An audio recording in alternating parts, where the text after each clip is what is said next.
Okay, so in this lesson, we will be talking about the basic of real estate. So real estate, if you want to be a virtual assistant, real estate is one of the biggest industry to be a part of as a virtual assistant kasi there are a lot of real estate agents in different countries like United States, UK, but so basically, this lesson is for you to understand the very basic to the advanced task that you might encounter as a virtual assistant in a real estate industry. So, first is I would like to introduce myself. My name is Julian Deloy. I am an experienced executive virtual assistant in multiple fields such as real estate, insurance, tax firms, and also I am a social media manager and a marketing strategist.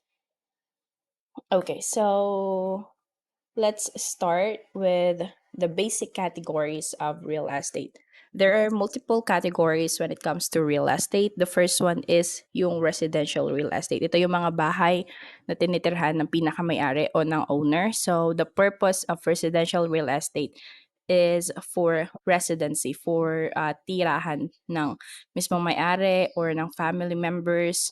Something that the purpose is to not uh, earn an income, but to accommodate people to live in that certain property. Next is commercial real estate.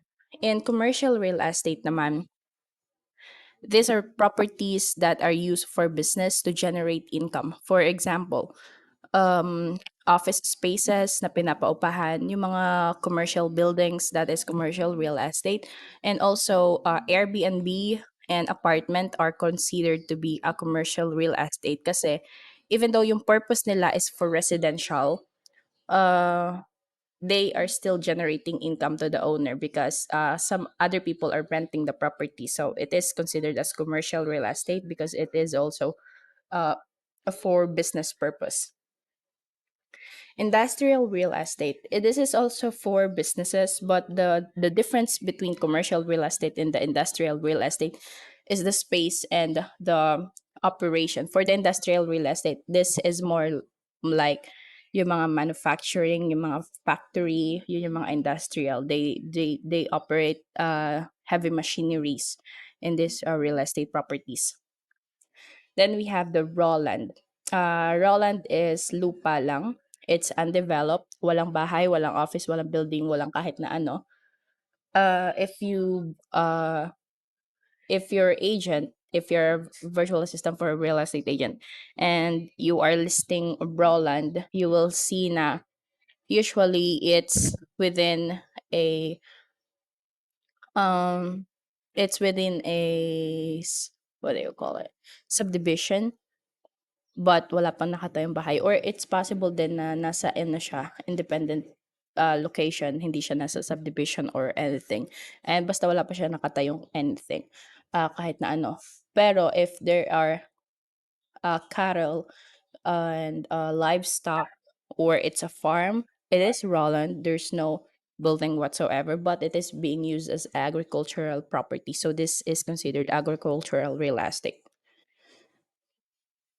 Next is we have the special use. The special use is more on public places. Usually, it is owned by the government, and the purpose of this properties is to accommodate the public.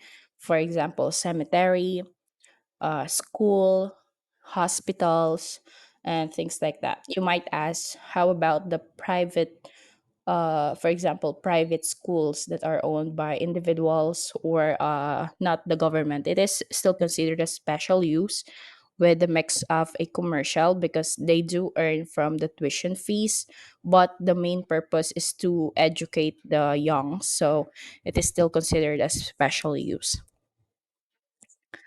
Next is the physical characteristic of a real estate property.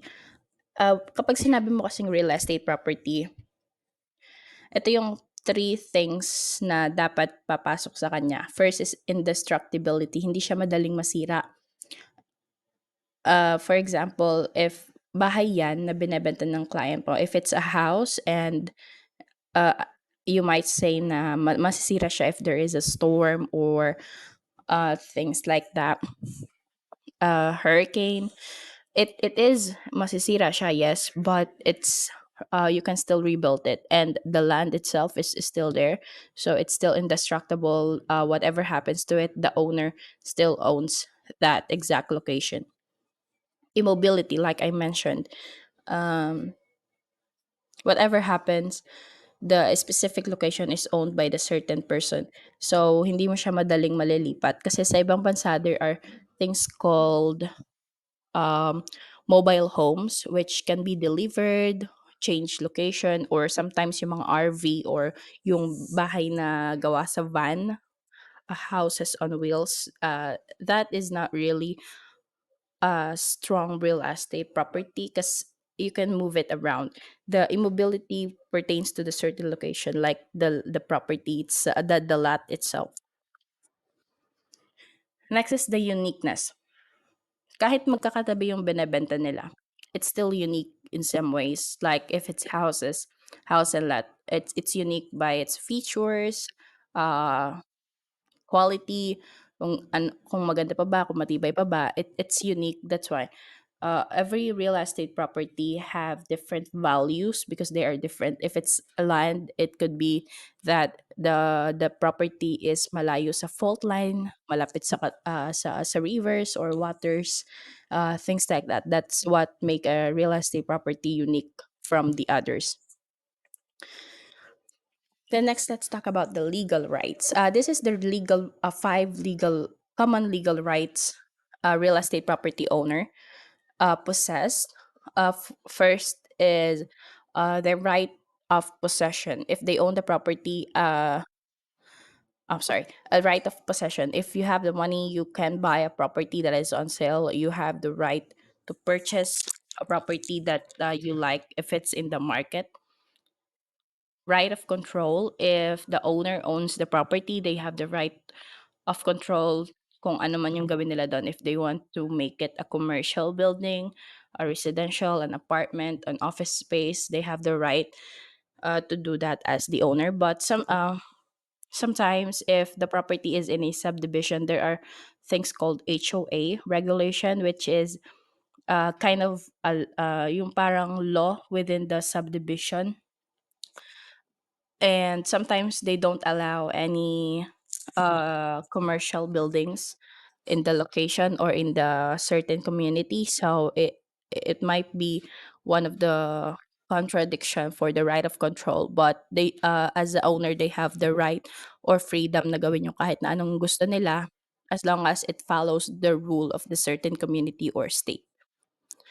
Right of exclusion. As an owner, they also have the right to exclude certain people or strangers to their property. As you can see, private properties usually have um, the sign no trespassing because they don't want anyone they don't know to be in their property. That is the right of exclusion.